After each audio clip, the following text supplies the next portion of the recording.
The statements we're about to show you are from the Holy Quran, and is said to be the official, unchanged, pure word of God, revealed over 1400 years ago.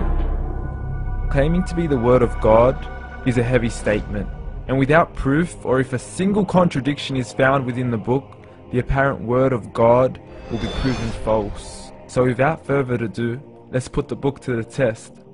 In the 23rd chapter, titled The Believers, from the 12th to the 14th verses, God is said to give a detailed description of how the human being is formed.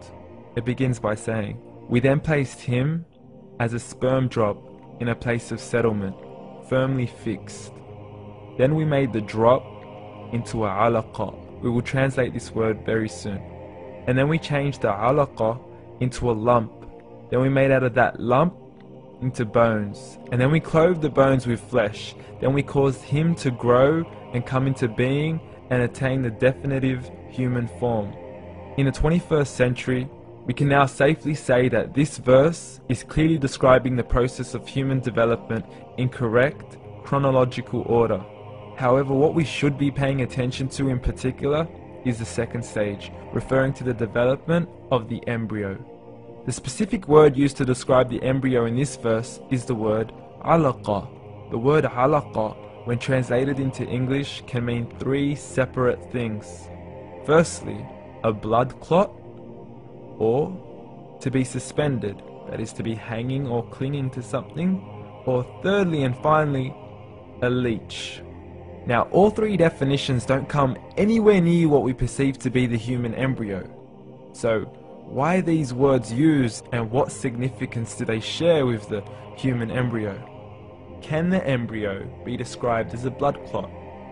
Well, what do you think?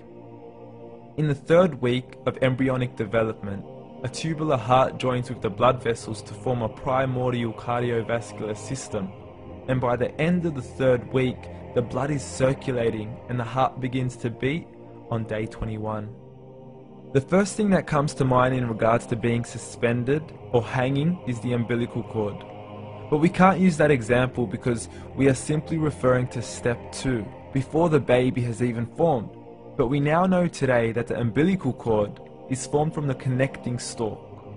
And the connecting stalk is formed as soon as the embryo is formed.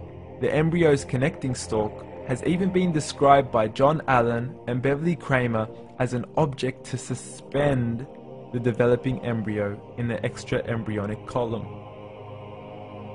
So an embryo is suspended and does have a strong resemblance with the blood clot. What on earth would an embryo have to do with a leech? Figure A shows the structure of an embryo at 25 days. Figure B shows a leech.